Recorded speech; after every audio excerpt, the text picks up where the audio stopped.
This is the very first question of the paper. Question क्या कह रहा है, देखो क्वेश्चन में आपको इडियम और फ्रेज मिलेंगे जो बोल्ड लेटर्स में लिखा रहेगा। बोल्ड यानी कि जो थोड़ा मोटा करके लिखा रहता है, जैसे कि यहाँ पर आपको दिख रहा है ना, फॉल्स फ्लैट। यह है एक इडियम या फ्रेज है, इसका आपको मीनिंग पता करना है गिवन ऑप्शंस में से। देखो जब भी आपको कोई ऐसा इडियम और फ्रेज मिलता है क्वेश्चन में जिसका मीनिंग आपको नहीं पता ना, तो आप सेंटेंस को पूरा पढ़ के अंदाजा जरूर लगा सकते हो कि इसका मीनिंग क्या हो सकता है। जैसे कि हम लोग पढ़ते हैं, if a joke falls flat nobody thinks it is funny. आपको देख के क्या लग रहा है कि जब कोई जोक क्रैक करता है, कोई जोक सुनाता है मस्खरा, तो वो क्या होना चाहिए, फनी होना चाहिए। लेकिन यहाँ पर जोक्स सुनाया गया लेकिन वो nobody thinks it is funny, किसी को भी वो फनी नहीं लगा। इसका मतलब जोक्स का जो इफेक्ट है वो इफेक्ट पढ़ने में असफल हो गया, फेल हो गया। तो ऑप्शन डी में देखो यही बात को वो कह रहा है, fails to produce the intended effect. Falls flat का क्या होता है मतलब, ये fails to produce intended effect. ये रहा दूसरा question, farmers have cried wolf in the past but this time agriculture is in crisis. देखो भेड़िया वाला आप लोग बचपन में वो कहानी सुने हैं। एक गांव था जिसमें कोई किसान या कोई लड़का रहता था, भेड़िया आया बोल के चिल्लाता था, लोग उसको बचाने के लिए आते थे, फिर देखता था कोई भेड़िया नहीं था, फिर वो हंसता था, मजाक उड़ाता था सबका। लेकिन एक दिन क्या हुआ, भेड़िया आया बोल के चिल्लाया, लोग उनको बचाने के लिए आया ही नहीं, और उसी दिन असल में सच में ही भेड़िया आ गया था। ये कहानी है। कोई भी एक नेमोनिक्स या कोई कहानी आप बना लो जिससे आप वर्ड मीनिंग को याद रख पाओगे। तो क्राइड वुल्फ का मतलब क्या होता है, कोई फाल्स अलार्म देना, यानी कि ऑप्शन बी में है ये, to give a false alarm, यानी कि कोई झूठ मूठ का चेतावनी देना। Farmers have cried wolf in the past but this time agriculture is in crisis. तो क्राइड वुल्फ का मतलब to give false alarm. Next question number 3 क्या कर रहा है? The doctor said that the patient has turned the corner. Turn the corner का क्या मतलब होता है, इसको समझने के लिए मान लीजिए एक रोड है, रोड में एक कॉर्नर आ रहा है, एक टर्निंग आ रहा है, तो उस कोने में एक टर्निंग है। तो सबसे ज़्यादा मुश्किल हालात क्या होगा एक राइडर के लिए? मान लीजिए आप बाइक चला रहे हैं या गाड़ी चला रहे हैं, तो सबसे मुश्किल रास्ता रहता है उस टर्निंग का, उस कॉर्नर का, उस कोने का। अगर आप उस कोने को, उस कॉर्नर को ठीक से टर्न कर लिए, ठीक से मुड़ गए, तो फिर आप जोखिम से बाहर हो गए, आउट ऑफ डेंजर हो गए। तो इस क्वेश्चंस में टर्न द कॉर्नर का मतलब होता है आउट ऑफ डेंजर चले जाना, यानी कि जोखिम से बाहर चले जाना। तो क्वेश्चन में देखो क्या कर रहा है, the doctor said that the patient has turn the corner, यानी कि डॉक्टर ने कहा कि मरीज अब खतरे से बाहर है। तो ये किस ऑप्शन में है देखो, तो आप साफ साफ आप देख पाओगे ऑप्शन नंबर सी में इसी बात को कह रहा है, that the patient is out of danger, यानी कि टर्न द कॉर्नर का मतलब हुआ आउट ऑफ डेंजर, खतरे से बाहर हो जाना। इस तरह से कोई भी आप कहानी बना लो तो वर्ड मीनिंग याद रखने में आपको सुविधा होगा। नेक्स्ट क्वेश्चन देखो, यहाँ पर ए फ्लाइंग विजिट का मतलब पूछ रहा है। फ्लाइंग विजिट का मतलब होता है दोस्तों, ऑप्शन बी में इसी बात को कह रहा है, a very short visit. She paid a flying visit to Mumbai to see her ailing father. Ailing का मतलब होता है सिक, यानी बीमार पिता। वह मुंबई गई अपने बीमार पिता को देखने के लिए, लेकिन उसका विजिट कैसा था, उसका मिलन ए फ्लाइंग विजिट, यानी कि थोड़े समय के लिए वो वहां गई। थोड़े समय के मतलब है हाँ जल्दी से गई ये नहीं है, थोड़े समय कहने का मतलब है वहां गई और वो तुरंत अपने पिता से मिली और जल्दी ही वापस आ गई, तो इसको बोलेंगे फ्लाइंग विजिट। नेक्स्ट क्वेश्चन देखो, ग्रामर का बहुत सुंदर क्वेश्चन, क्वेश्चन नंबर 5 से लेकर 9 तक आपको मिलेगा। फिल इन द ब्लैंक करना होगा। My sister and dash are pleased to accept your invitation. देखो आप लोग सेंटेंस का निर्माण में एक चीज जानते होंगे, कोई भी सेंटेंस का निर्माण अगर वो असर्टिव सेंटेंस है, यानी कि फुल स्टॉप वाला खत्म वाला सेंटेंस है, जनरली असर्टिव सेंटेंस का निर्माण कैसे होता है, सबसे पहले लगता है सब्जेक्ट, उसके बाद लगता है वर्ब। यहाँ देखो आर प्लीज्ड वर्ब पार्ट है जिसमें आर हेल्पिंग वर्ब है और प्लीज्ड मेन वर्ब है जो V3 है, वर्ब का थर्ड फॉर्म है। तो वर्ब से ठीक पहले क्या आना चाहिए, सब्जेक्ट आना चाहिए। तो ये वाला part I my sister and dash, यहाँ वाला जो पार्ट है यहाँ तक ये सब्जेक्ट पार्ट है जो कि प्लुरल है, क्योंकि प्लुरल वर्ब यूज हुआ है, एंड से जुड़ रहा है, प्लुरल है। तो इसमें से जो गिवन ऑप्शन है इसमें से सब्जेक्ट का काम कौन सा शब्द करता है, आई मी my self, I my self, ये सभी एक ही मीनिंग रखते हैं जिसका मतलब होता है मैं, है ना। तो यहाँ पर सब्जेक्ट का रूप में आई व्यवहार करते हैं, ये तो हम लोग जानते हैं। तो करेक्ट आंसर होगा हमारा ऑप्शन ए आई, यहाँ पर आई बैठेगा। ठीक, मी ऑब्जेक्टिव केस में बैठता है, जिसको हम लोग नॉमिनेटिव केस भी कह सकते हैं आई को। This is question number 6। Question क्या कहता है, सचिन वॉज स्टैंडिंग डैश मी। अब आपको इन गिवन ऑप्शन से इसको फिलअप करना है। देखो सचिन खड़ा है मेरे मेरे क्या बगल में होगा, तो यहाँ पर जो भी गिवन ऑप्शन है ना, इसमें से सभी का लगभग मीनिंग सेम जैसा है, कुछ एक को छोड़कर। देखो नेक्स्ट का मतलब बगल में होता है अगर इसके साथ में टी और टू जुड़ा रहेगा, तो यहाँ पर तो टू है ही नहीं, ना ही मी के पहले है, इसलिए नेक्स्ट नहीं होगा आंसर, असाइड भी नहीं होगा। इसका आंसर एग्जैक्टली होगा C, besides. Sachin was standing beside me, यानी सचिन मेरे बगल में खड़ा है। अब देखो बिसाइड और बिसाइड्स इन दोनों ऑप्शन में सिर्फ एस का फर्क है। आखिर इसमें फर्क क्या होता है? देखो बिसाइड्स का मतलब क्या होता है, बिसाइड्स का मतलब होता है in addition to. In addition to, in addition to मतलब के अलावा, जैसे एज वेल एज हम लोग इस्तेमाल करते हैं ना, बिल्कुल उसी जैसा है इसका भी यूज। जैसे ही इन्वाइटेड मी बिसाइड्स माई फ्रेंड, यानी कि वो मेरे अलावा मेरे दोस्तों को भी इनवाइट किया, यानी कि मुझे भी इनवाइट किया और मेरे दोस्तों को भी। ये ठीक ऑपोजिट है किसका मालूम है? एक्सेप्ट का। एक्सेप्ट का मतलब क्या होता है? को छोड़कर, जैसे कि he invited me except my friend, यानी कि वो मेरे फ्रेंड को छोड़कर मुझे इन्वाइटेड किया। और यहाँ ही invited me besides my friend करने का मतलब वो मुझे भी इन्वाइट किया और साथ ही साथ मेरे फ्रेंड लोगों को भी किया है। बढ़ते हैं नेक्स्ट क्वेश्चन की तरफ। A thorough search of the aircraft was carried in the airport. देखो कैरीड के साथ जब आउट लग जाता है ना, तब उसका मतलब होता है कोई काम कंप्लीट हो जाना, पूरा हो जाना। यानी कि यहाँ पर जो एयरक्राफ्ट को सर्च करने का काम पूरा हो गया कहने का मतलब है, इसलिए ऑप्शन ए इसका करेक्ट आंसर होगा।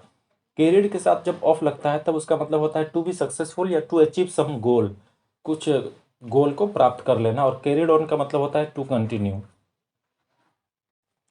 ठीक है। अब देखो क्वेश्चन नंबर 8 में क्या कर रहा है, there dash any message from my friend since he move to Delhi. देखो सिंस वर्ड से आपको पता चल रहा होगा, सिंस रहे या फॉर रहे या फ्रॉम रहे, ये टाइम डिनोटिंग वर्ड्स है। और ये सारे सेंटेंस, ये सारे शब्द सिंस फॉर वगैरह, ये होता है परफेक्ट टेंस में यूज। परफेक्ट में बोले या परफेक्ट कंटिन्यूअस, इन दो टेंस में इसका यूज इस्तेमाल किया जाता है। तो सेंटेंस को देख के पता चल रहा होगा कि ये परफेक्ट टेंस में नहीं होता है, ये वर्ड का इस्तेमाल वाजन का, इजन का भी नहीं होता है।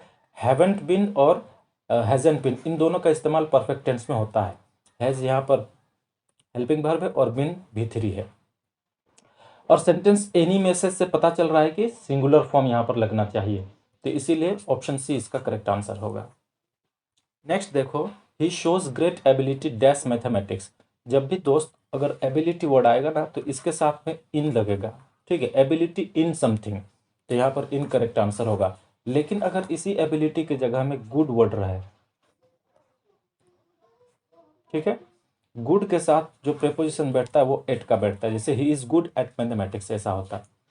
नेक्स्ट क्वेश्चन देखो, यहाँ वॉइस चेंज का एक क्वेश्चन है, change the voice of the sentence, you need to clean your shoes properly.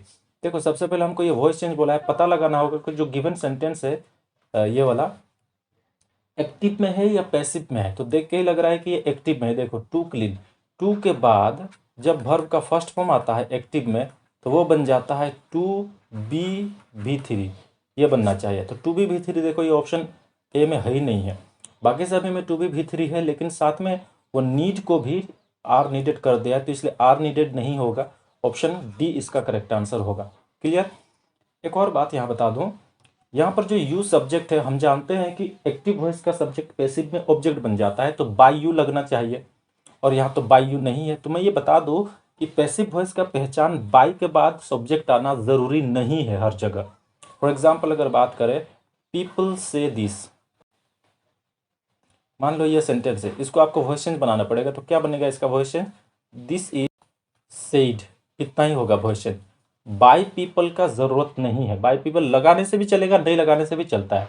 कुछ ऐसा ही बात यहाँ पर भी है, इसलिए ऑप्शन डी को हम लोग करेक्ट मानेंगे। ठीक है। नीड एक मॉडल ऑक्सिलरी वर्ब है, तो इसलिए need to be, need, needed, are needed ऐसा होना जरूरी नहीं है यहाँ। नेक्स्ट क्वेश्चन देखो, फिर से एक वॉइस चेंज है, Darjeeling gross T.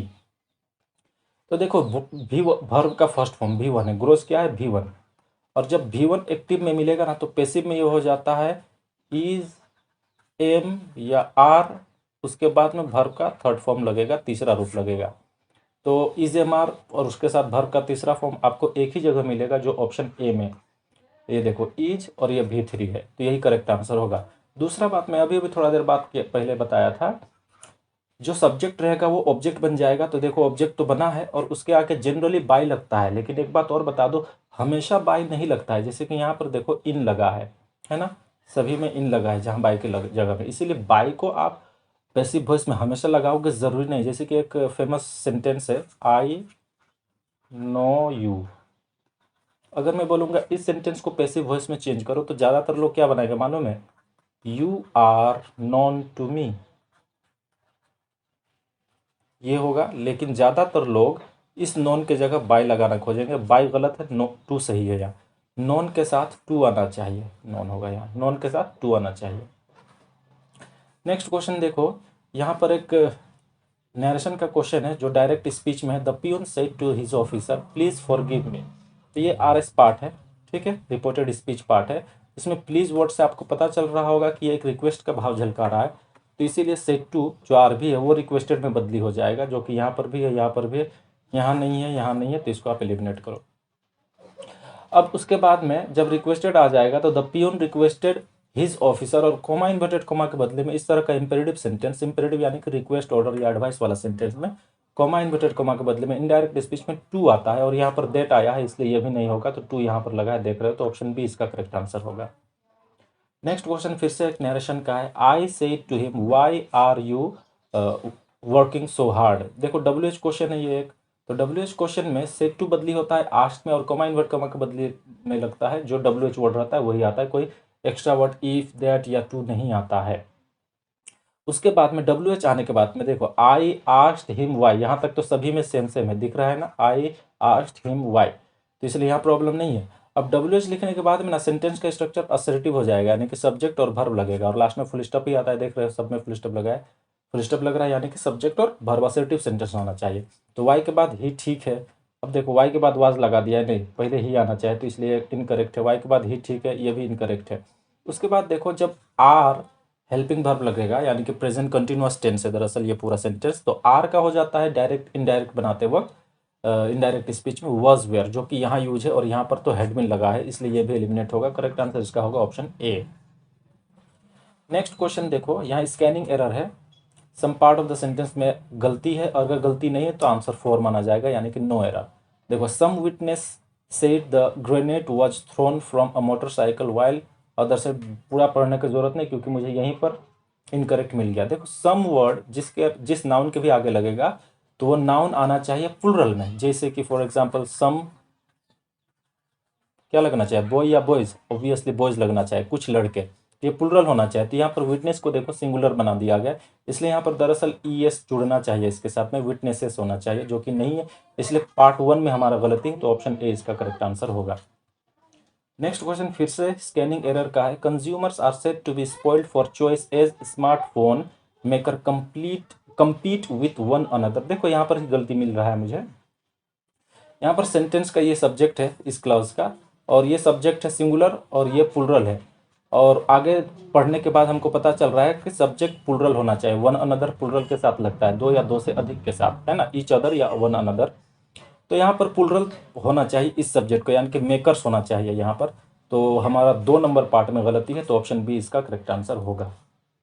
Next question देखो, monsoon this year is expected to arrive on Indian mainland 5 days later than the normal date. मेरे ख्याल से यहाँ कोई गलती नज़र नहीं आ रहा है, तो 4 नंबर करेक्ट आंसर होगा इसका। देखो कोई कोई यहाँ पर ऑन के जगह इन का इस्तेमाल कर सकते हैं, लेकिन ऑन भी ठीक है, तो 4 नंबर नो एरर मुझे तो लगता है। नेक्स्ट क्वेश्चन देखो, talking about his Padma Shri award, अपने पद्मश्री अवार्ड के बारे में बात करते हुए द एक्टर सेड, एक्टर ने कहा, he didn't want to accept it, वो इसे स्वीकार करना नहीं चाहता है, as there were people in the industry, क्योंकि इंडस्ट्री में और भी ऐसे लोग हैं who deserve it more than him, जो उससे ज़्यादा इस अवार्ड को, पद्मश्री अवार्ड का लायक है, काबिल है। तो यहाँ पर देखो मोर देन ये एक कंपेरेटिव डिग्री वाला वर्ड है, सेंटेंस है, क्लोज है, तो कंपेरेटिव डिग्री में जब तुलना सब्जेक्ट और सब्जेक्ट के बीच होता है तो उसके बाद वाला जो वर्ड आना चाहिए ना वो नॉमिनेटिव केस यानी सब्जेक्ट के रूप में आना चाहिए, तो यहाँ पर हिम के जगह दरअसल ही आना चाहिए था, तो 3 नंबर पार्ट में गलती है, ऑप्शन सी इसका करेक्ट आंसर होगा। जैसे कि एक साधारण सा एग्जांपल देख लो, आई एम नहीं लेते हैं, you are better than me. ये सेंटेंस देखो तो कोई गलती है? ज़्यादातर लोग ये सेंटेंस को इस्तेमाल करते हैं बोलते और लिखते वक्त। ये सेंटेंस ना अपने आप में गलत है। मी नहीं होना चाहिए, मी की जगह होना चाहिए I. You are better than I, ऐसा होना चाहिए, ठीक है। क्योंकि जो तुलना हो रहा है, यू एक सब्जेक्ट है तो सब्जेक्ट का तुलना नॉमिनेटिव केस यानी सब्जेक्ट के साथ ही होना चाहिए। पूरा अगर सेंटेंस को लिखा जाता तो ऐसा होता है, you are better than I am होता है, लेकिन एम का जरूरत नहीं लिखने से भी चलता है। इसीलिए ये sentence you are better than me जो आप कहते हो ना, ये गलत सेंटेंस है ग्रामेटिकली। एक्चुअली होना चाहिए you are better than I. तुलना किसके किसके बीच हो रहा है इस पर डिपेंड होता है। तो यहाँ पर भी ही के साथ बाद में इज लगा दोगे ना तब भी फर्क नहीं पड़ना चाहिए। तो करेक्ट आंसर इसका होगा ऑप्शन सी। क्योंकि यहाँ पर जो तुलना हो रहा है वो हु के बीच, और हु सब्जेक्ट है और हिम के बीच हो रहा है, तो सब्जेक्ट है ना ये, तो इसीलिए यहाँ पर ही आना चाहिए जो नॉमिनेटिव केस का है। नेक्स्ट क्वेश्चन फिर से एक स्कैनिंग एरर है। The police team patrolling the area took the victim to hospital where he was dash brought dead. यहाँ पर साफ पता चल रहा है जब वाज होता है ना हेल्पिंग वर्ब, उसके बाद जो मेन वर्ब आता है वो या तो V3 में रहना चाहिए या V4 में रहना चाहिए। वैसे यहाँ V3 ज़्यादा ठीक है क्योंकि ये पैसिव में, he was declared brought dead, यानी कि उसे डेड घोषित कर दिया गया, तो यहाँ V3 होना चाहिए। तो जो डिक्लेयर जो कि V1 है, इसलिए ऑप्शन 3 पार्ट में गलती है, तो ऑप्शन सी इसका करेक्ट आंसर होगा। अब देखो क्वेश्चन नंबर 6 में क्या कर रहा है, सेंटेंसेस दिया है 6 सेंटेंसेस, ये जंबल्ड है, इसको आपको सजाना है, लेकिन पहला सेंटेंस S1 और S6 ये फिक्स रहेगा। 6 सेंटेंसेस है जिसमें पहला सेंटेंस और लास्ट 6 नंबर का सेंटेंस ये फिक्स रहेगा, इसको आप चेंज मत कर सकते। बीच वाला सेंटेंसेस को आप इधर उधर कर सकते हो। ऑप्शन को ध्यान से देखो तो ऑप्शन PQSS है, यानी कि R नंबर ऑप्शन कभी भी शुरू में नहीं आएगा, ये बात तो फिक्स है। यानी कि जब आप पहला सेंटेंस को ढूंढना चाह रहे हैं, पहला मतलब कि ये वाला सेंटेंस के बाद में जो भी सेंटेंस आएगा वो R कभी नहीं आएगा। क्लियर? अब पढ़ते हैं। Snakes are the most feared of all reptiles. जितने भी रेप्टाइल्स है उसमें से स्नेक सबसे ज्यादा डरावना है, फियर्ड है, ये कहने का मतलब है। उसके बाद में आखिरी सेंटेंस को भी पढ़ लेते हैं, थोड़ा थीम पता चल जाएगा। Medicine are made from its poison. इसके पॉइजन से, इसके जहर से मेडिसिन बनाया जाता है। यानी कि यहाँ पर इसके स्नेक का गुण और दोष दोनों बताया जा रहा है। पहले तो उसको फियर्ड बताया गया है, एकदम डरावना है, और अंत में जाकर उसका गुण का बात हो रहा है। तो यहाँ पर पॉइजन से मेडिसिन बनाया जाता है, यह बात किया जा रहा है। तो कौन सा सेंटेंस आएगा? देखो आप चेक करना चाहो ना तो सबसे पहले जो डबल सेंटेंस है ना उसी को चेक करो। डबल यानी कि देखो दोनों एस से शुरू हो रहा है, तो एस से शुरू होने वाला ये है। तो many people are killed by snake in India and all over the world, तो ये सबसे पहले शुरू करके देखते हैं। एस के बाद में क्या आना चाहिए? पी कहाँ पर है? ये रहा। Superstition and ignorance prevent proper treatment. बहुत सारे लोग स्नेक के द्वारा मारे जाते हैं इंडिया में भी और दुनिया भर में।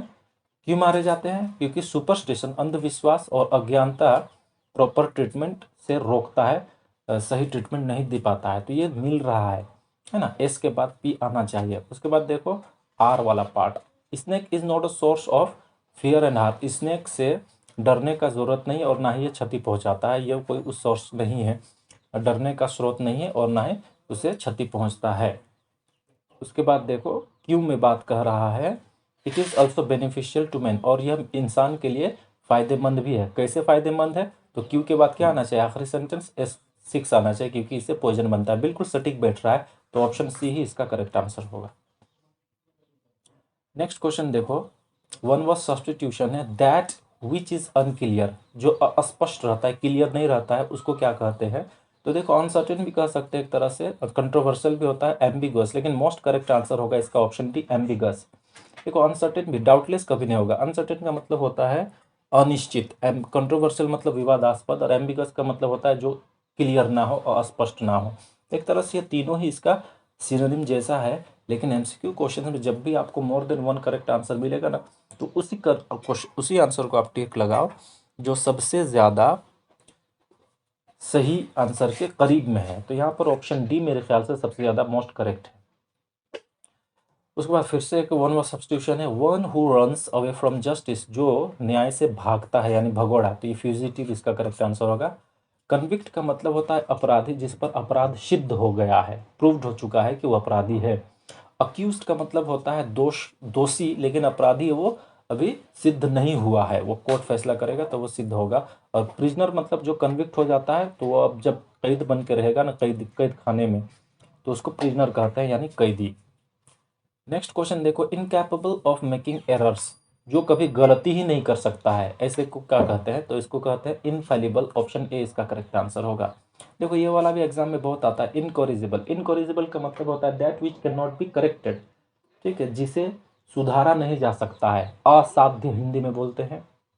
जैसे बोलते अरे तुम्हारा बेटा सुधरने वाला नहीं है, तो योर सन इज इनकरेजिबल कह सकते हैं। इर्रिपेरेबल का मतलब होता है जिसको रिपेयर नहीं किया जा सकता है, यानी कि मरम्मत नहीं किया जा सकता है। और एरनियस का मतलब होता है जिसमें कुछ गलती हो, खामी हो। नेक्स्ट क्वेश्चन देखो, करेक्ट स्पेलिंग आपको चेक करना है। लेफ्टिनेंट लेफ्टिनेंट लेफ्टिनेंट 4 ऑप्शन में। एक बात बता दो, लेफ्टिनेंट में एफ वर्ड ना स्पेलिंग में कहीं भी नहीं आता है, इसीलिए आप इन दोनों को तो एलिमिनेट करो। करेक्ट स्पेलिंग होगा ये वाला, ऑप्शन ए, LIEUTENNT। फिर से करेक्ट स्पेलिंग आपको चेक करना है। मैंडेटरी, सर्कुलेटरी, टेम्परेरी और रेगुलेटरी। देखो ऑप्शन सी इसका करेक्ट आंसर होगा। मैंडेटरी में भी यहाँ पर ओ आता है, सर्कुलेटरी में भी इस एक की जगह ओ आता है, और रेगुलेटरी में भी इस एक की जगह ओ आता है। सभी में एक तरह का गलती दे दिया था। So thank you very much. Video अगर आपको अच्छा लगे तो please do subscribe, like and share. तो मिलते हैं हम लोग अगले वीडियो।